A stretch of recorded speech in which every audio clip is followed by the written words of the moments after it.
On Delta TV News tonight, First Lady of Nigeria, Senator Oluremi Tinubu, calls for renewed commitment to fight against malaria as Nigeria joins the global community to mark World Malaria Day 2025.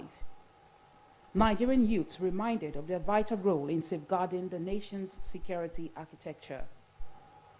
National Economic Council says Nigeria must stop using old method of raising animals and move to a modern way.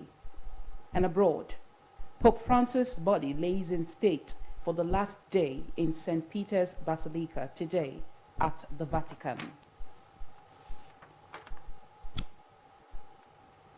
Good evening. Thank you so much for joining us for Delta TV Main News at 8. I am Blessing Usiagbada. As Nigeria joins the global community to mark World Malaria Day 2025, the First Lady of Nigeria, Senator Oluremi Tinubu, has called for renewed commitment to the fight against the deadly disease, which remains one of the nation's most pressing health emergency. In a statement today, President Tinubu urged government agencies, the private sector, non-governmental organizations, healthcare professionals, and community leaders to rally together with urgency and resolve. The First Lady's statement aligns with the 2025 World Malaria Day theme, Malaria Ends With Us, Reinvest, Reimagine, Reignite. The theme, she noted, is a call to action and a message of hope, urging Nigerians to renew investment in life-saving interventions, intensify awareness campaigns, and revive the collective will needed to eradicate the disease. Senator Tinubu emphasized that beyond medical interventions, environmental responsibility plays a critical role in combating the spread of malaria. Highlighting the scale of the challenge, the First Lady noted that Nigeria bears the highest burden of malaria globally, a situation she described not just as a public health issue, but a national emergency. World Malaria Day is observed annually on April 25 to raise awareness about the disease and mobilize action towards its control and eventual elimination. Malaria continues to claim hundreds of thousands of lives across Africa each year, with Nigeria accounting for a significant percentage of global cases and deaths. Since assuming office, the Tinubu administration has reiterated its commitment to improving public health outcomes, with special focus on diseases like malaria that disproportionately affect vulnerable populations, including children and pregnant women. The State Ministry of Health, in conjunction with the Philips Pharmaceutical Nigeria Limited, held a road walk to sensitize Deltans on the need to end malaria as the world marked World Malaria Day today. Violent Monye reports.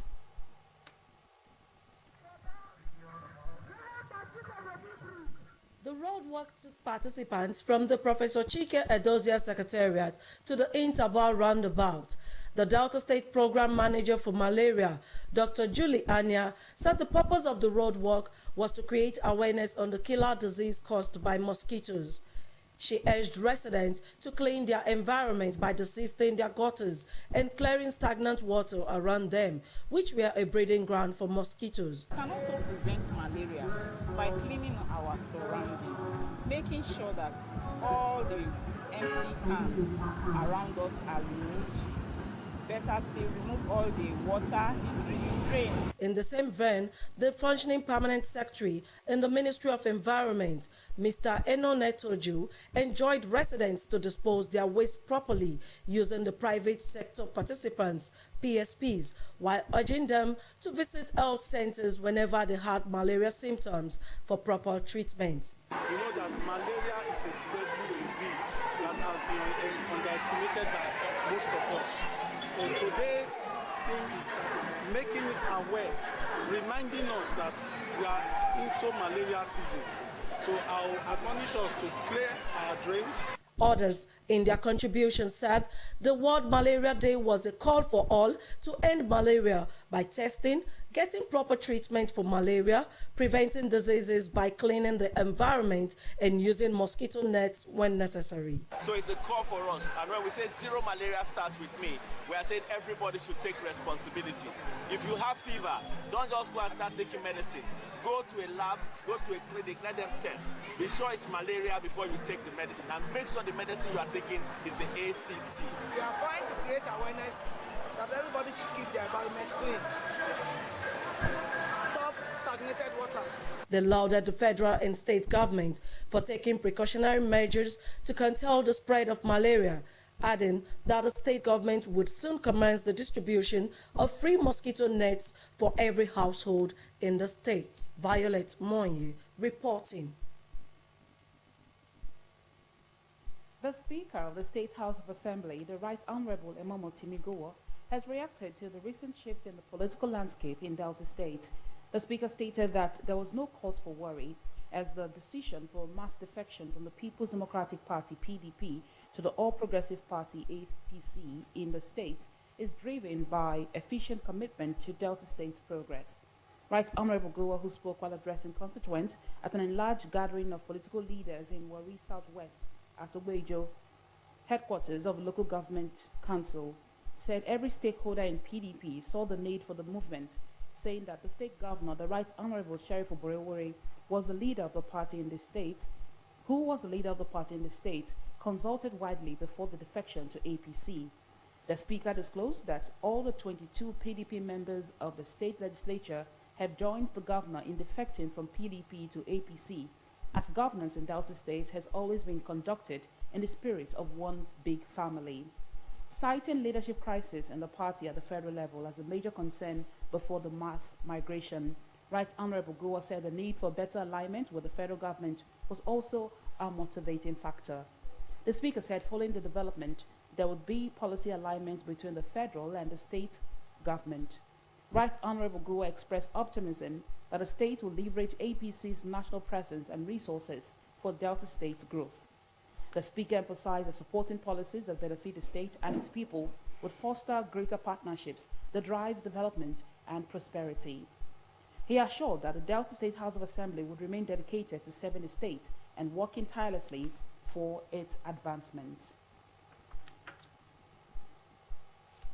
The state government has reaffirmed its commitment to upgrading the facilities at the National Youth Service Corps NYSC orientation camp at Isieluku and Nyocha North Local Government area.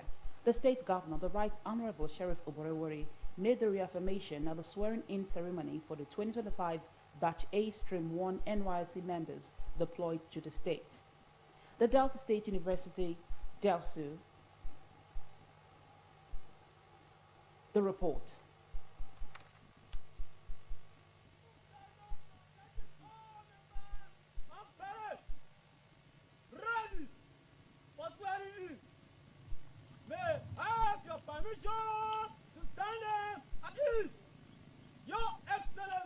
The governor, represented by the Commissioner for Youth Development, Barrister Thank God Trakeorway, said the government's vision was to make the orientation camp in the state one of the best in the country, equipped with modern infrastructure and capable of offering world-class orientation experience. He encouraged the Corps members to build friendships, foster unity, and embrace the values of discipline and service, even as he urged them to adhere to the camp rules and regulations. Governor Oborewori charged employers of Corps members to support NYSC activities towards helping the youth to make meaningful contributions to their immediate communities, the state, and the country in general. Let me begin by warmly congratulating you, our dear Corps members, on your successful graduation and mobilization into this noble national scheme. I warmly welcome all of you to Delta State. Be assured that throughout your service here, you will find Delta to be a home away from home.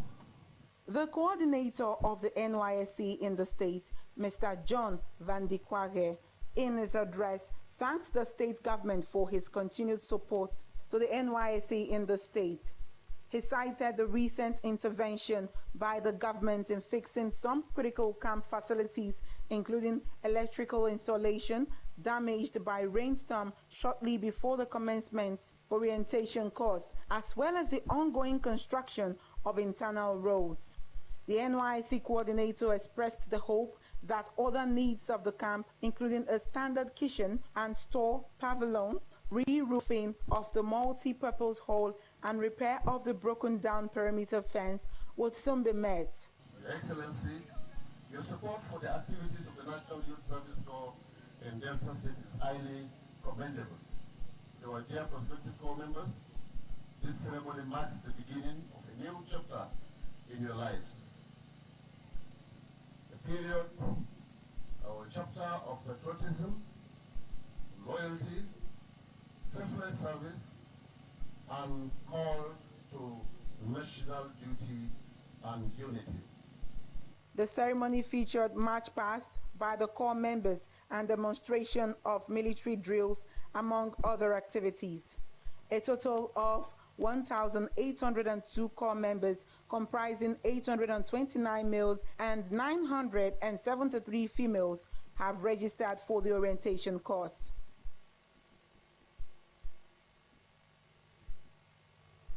Nigerian youths have once again been reminded of their vital role in shaping and safeguarding the nation's security architecture. This call was echoed at the 40th edition of the Nigerian Army Social Media Seminar held in Asaba, the Delta State capital, where participants were charged to see themselves not just as observers, but as active stakeholders in the collective security of their communities, their state, and the nation at large. Pere Botu reports. Seminar with the team promoting national security through responsible online engagement is part of ongoing efforts by the Nigerian Army to deepen civil-military relations and promote responsible digital citizenship, especially among young Nigerians who form the largest demographic of social media users. Delivering the keynote address on behalf of the Chief of Army Staff, Lieutenant General Olufemi Oluyede, the Chief of Civil Military Affairs, Major General Gold Chibuisi, emphasized that the nation's youths must embrace that responsibility as agents of national unity and peace. General Oluyede noted that in today's information-driven world, social media had become a powerful tool that can either be used to build or to destroy, and therefore the onus lies on the youths to use it wisely.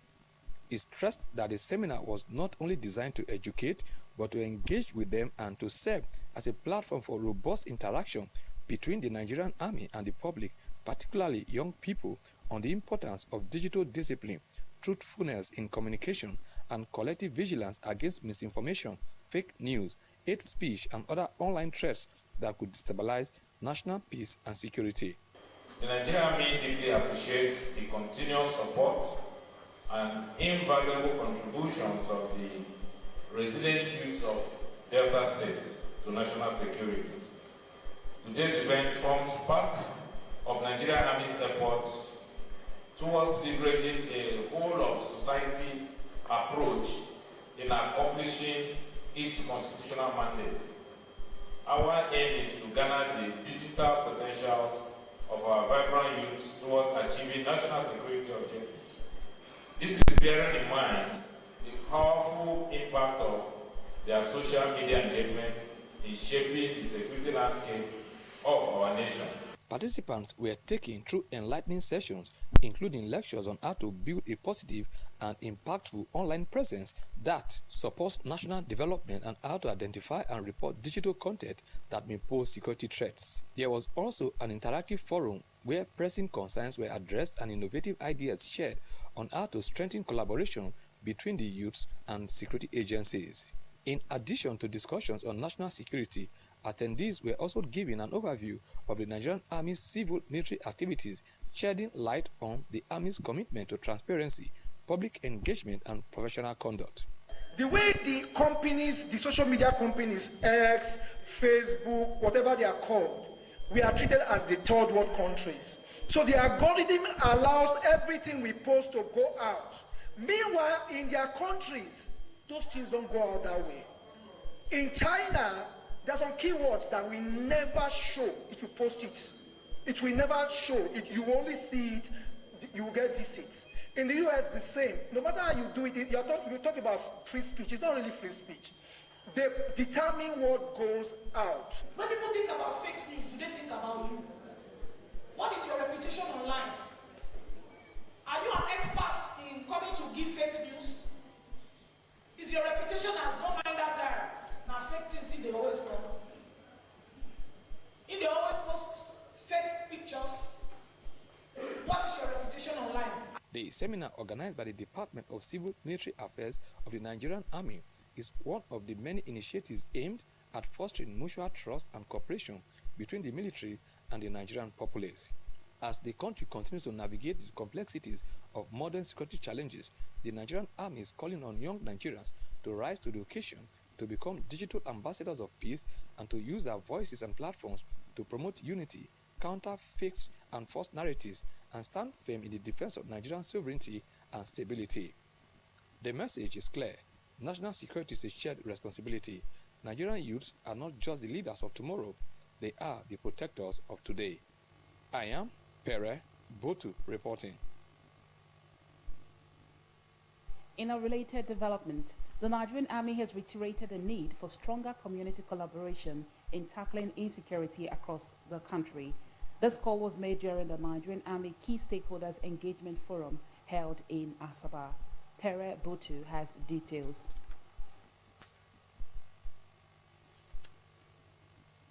The forum brought together traditional rulers, community leaders, youth groups, women representatives, security agencies, including the police and the correctional service, to chart a united course in addressing crime and criminality at the grassroots levels.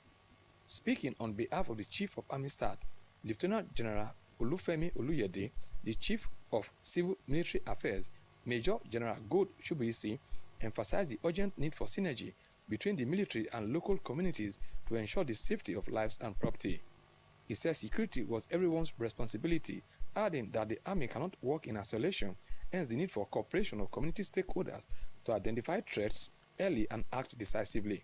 I remember the Director State Services, the DSS DG, when he was talking about a community in the north that didn't want terrorists in their midst. They ensured that the terrorists didn't get a foothold. If you reject, anything you reject can first on you will either call police, you somehow. But when there is collaboration with criminals, you will start to see some of these ills. The forum also featured presentations on civil military activities, highlighting how the Army had been engaging with communities across the country through outreach programs, patrol collaborations, and intelligence sharing. Participants were given the opportunity to speak candidly during the interactive session, where concerns were raised regarding the relationship between civilians, the police, and the military, especially in matters of trust and communication. How many of you show love to soldiers and policemen around you that will make them feel appreciated? You have just started raising hope for the diaspora. I'm not praising any one of you, but I must commend all of you. Asaba, for me, is one of the simplest things in the South Africa. The event featured the presentation of souvenirs to some participants. I am Pere Botu reporting. You're watching Delta TV Main News. Still to come. National Economic Council says Nigeria must stop using old method of raising animals and move to a modern way. Details of this story and many more will come after the short break. Please stay tuned.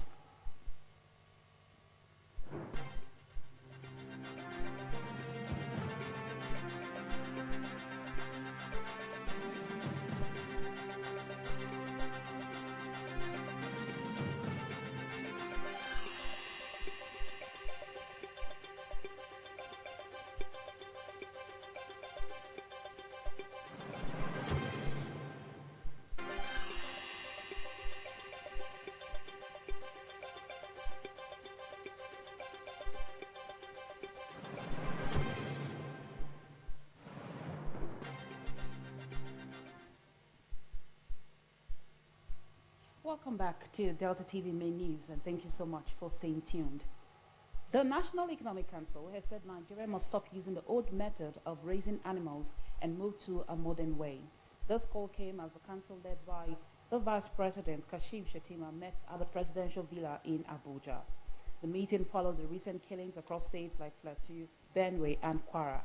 Speaking to newsmen after the meeting, Bayelsa State Governor Mr. Doye Diri explained that the council believed the way animals were currently raised was one of the main causes of clashes between farmers and herders in various parts of the country. Mr. Diri added that the new Ministry of Livestock Development had introduced a plan called the Accelerated Livestock Development and Growth Strategy. According to him, the plan hopes to increase income from the livestock sector to between $70 billion and $90 billion by the year 2035. Clashes between herders and farmers, especially over land, are common in the country.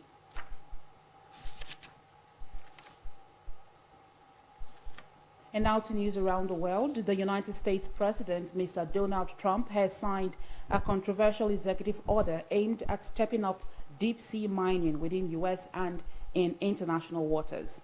Yesterday's order was the latest by the U.S. president to try to increase America's access to minerals used by the aerospace, green technology, and healthcare sectors. The deep sea contained billions of tons of potato-shaped rocks called polymetallic nodules, which were rich in critical minerals like cobalt and rare earths. Many other countries and environmental groups oppose deep-sea mining in international waters without further research. And to China, China's top leaders today pledged to step up support for the economy and oppose unilateral bullying in global trade, offering a veiled rebuke of hefty tariffs recently imposed by the United States President, Mr. Donald Trump. The world's two largest economies were engaged in a high-stakes tit-for-tat trade war that had spooked market and spurred the role of consumption in stimulating economic growth. A Rwandan beekeeper, Mr. Faustin Nsabumukunzi, living in the U.S., has been arrested over his alleged involvement in the 1994 genocide in his country. The Justice Department said Mr. Nsabumukunzi was accused of committing heinous acts of violence abroad when he served as a local leader at the start of the genocide. The 65-year-old suspect was also charged with visa fraud and attempted naturalization fraud when he moved to the U.S. in 2003. He pleaded not guilty to the charges and was released on bail. A federal prosecutor, Mr. John Dohan, said Mr. Nsabumukunzi lied to conceal his involvement in the horrific Rwandan genocide while seeking to become a lawful permanent resident and citizen of the United States. In just 100 days in 1994, about 800,000 people were killed in Rwanda by ethnic Hutu extremists. The mainly Tutsi forces who took power following the genocide were alleged to have killed thousands of Hutu people in Rwanda in retaliation.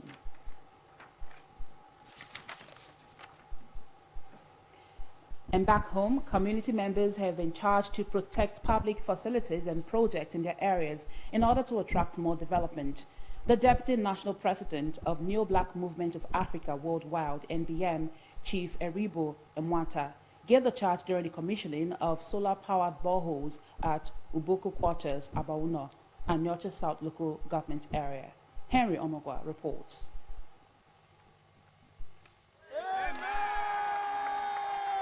Chief Eribo Mwanta lauded MBM of Africa, United Arab Emirates Chapter, a non-governmental organization, for coming back home to install such projects, adding that the initiative reflected continued commitment to sustainable development, community empowerment, and improving basic living conditions for the grassroots. He stressed that the solar water facility would help ameliorate the sufferings of the community, adding that access to clean water was vital for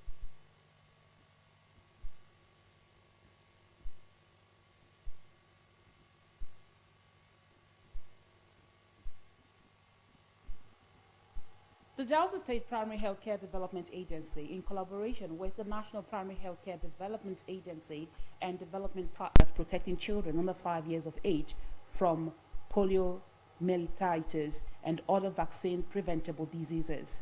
Parents and guardians have been requested to bring their children and wards aged 0 to 59 months and female children aged 9 years to the various vaccination outreach posts and healthcare facilities to get them vaccinated.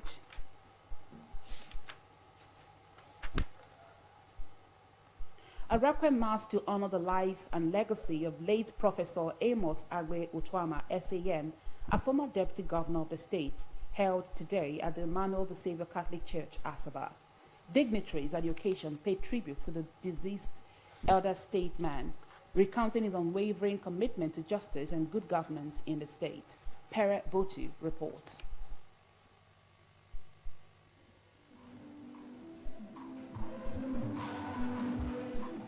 The Requiem Mass was attended by the state governor, the Right Honorable Sheriff Oberowori, represented by his deputy, Sir Monday Oyeme, top government functionaries in the executive, legislative, and judicial arms of government, the Asagba of Asaba, Obi Professor Epiphany Azinge, and past and serving public office holders. The governor, through his deputy, said Professor Utuama's tenure as deputy governor was characterized by selfless service, intellectual depth, and a profound dedication to the state's progress. He emphasized that beyond his political achievements, Professor Utuama had been a mentor, teacher, and beacon of hope, whose legal brilliance and strong moral compass influenced many lives. Governor Oberowori stated that the legacy of the late deputy governor would continue to resonate for generations as he exemplified unity, progress, and compassion, pledging that the state would honor his memory by upholding his principles of excellence and service he passionately lived by. Reflect on his life. We are reminded of the value he stood for, the unity, progress, and compassion. His leadership challenged us to continue building a Delta state that reflects these ideals. On behalf of the government and people of Delta State, I extend our deepest condolence to the Utuama family. We will honor Professor Utuama's memory by sustaining the principles of excellence and service he so passionately upheld. In a homily, Reverend Father Charles Okeke urged leaders to lead by example, emphasizing humility over the display of power. He praised Professor Utuama for his life of service and sacrifice, noting his instrumental role in establishing the Emmanuel the Saviour Catholic Church, describing him as a selfless leader more focused on building for God than for personal gain. His social, political, religious life was characterized by service and the sacrifice, by obedience and humility, by prayer and penance, by peace and unity. Professor Amos Utuama served as Commissioner for Justice under the administration of former Governor James Ibori and later as Deputy Governor under former Governor Emmanuel Uduaghan. He was aged 77. I am Pere Botu reporting. Family members, friends, and associates of the late Professor Amos Utuama have paid glowing tributes to the character of the one-time Deputy Governor. Maura Isopan reports. In their tributes, the children of late Professor Utuama, Dr. Ovie Utuama, and Barrister Fejiro Utuama Smooth described their father as a rare gem and sacrificial leader whose life touched many, adding that he would be deeply missed. It's really mixed feelings for me. I've lost a dad, friend, father, on behalf of the Utuama family and members of its extended family and siblings also, I really want to thank all of you for your generous support, show your prayers and your thoughts during this time. The senior policy advisor to Governor Sheriff Oberowori, Honorable Funkekeme Solomon, said the late Professor Utuama lived a life of devotion to things of God and selfless service to humanity, noting his dedication to promoting socio-economic development in the state during his tenure as deputy governor from 2007 to 2015. Otuama galvanized this state struggle for resource control as Attorney General of Justice to a point where he earned his sonship. Tributes also came from the pulpits, where Reverend Father Charles Okeke, in a homily, described him as a champion of justice and integrity, highlighting his commitment to public service and his impact on the lives of Deltans, harping on the need for leaders to lead by example and focus on living impactful lives and shun vain glory. I convey my condolences also to the state government over the loss of a political father and a strong advisor for nation development, nation building. In recognition of its instrumental role in the Emmanuel the Savior Catholic Church, it assured to immortalize the deceased by naming the event center located behind the church after him. The Bishop of the Iseluku Diocese of the Catholic Church, the Most Reverend Michael Elue, who led the prayer of the faithful, charged the family to uphold the legacies of their late father. The late Professor Amos Agbe Otuama, SAN, who passed on November 2 last year at the age of 77, will be laid to rest on April 30 at his hometown, Otu Jereme, in Ughelli South Local Government Area. Mora Isopa reporting. The remains of late Mrs. Sarah Ngozi Dabo, mother-in-law to the majority leader of the State House of Assembly, Honorable Emeka Nwobi, have been laid to rest at her country home at Isiala Azagba, Anyocha North Local Government Area of the state. The occasion had an array of dignitaries from all walks of life who attended to pay their last respect to the late matriarch. Favor Okafor brings details.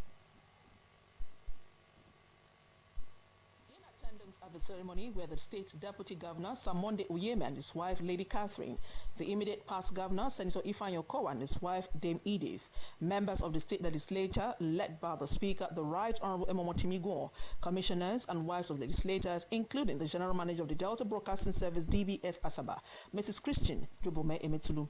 At the funeral service held at the St. Paul's Anglican Church Isiala Azagba, Reverend Colonel Jaffath Morde, backing his message with biblical citations, encourage believers not to grieve at the death of a loved one who died in Christ, as they will be raised back to life at the resurrection. Describing death as a passage and not an end, the cleric urged Christians to draw closer to God through Christ, serve Him wholeheartedly, and live righteously. He enjoined the bereaved family to build on the legacies of their mother by upholding the virtues she lived by. For we Christians, and by all biblical standards, we don't believe that people die and die perpetually. We believe in our Christian faith and way that death for Christians is a gate pass towards heaven. The majority leader of the State Assembly and his wife, Amy, recalled the mother-in-law and mother as not only God-fearing, but a woman of prayer and one who showed love to all that came her way. She was somebody who had the fear of God, somebody who worshipped God to the best of her capacity. She was a mother, and then she possessed the qualities and attributes of a mother. So that's what she described. Was very friendly. She was very calm, very quiet. She didn't like noise making at all. She was a very good cook. In fact, she was always helping me out in the kitchen. I really miss that because when she was alive, I didn't have problems at all. In the mornings before I wake up, she's already in the kitchen cooking, and she helped me take care of my children as well. Favor Okafor reporting. The state's monthly environmental sanitation exercise will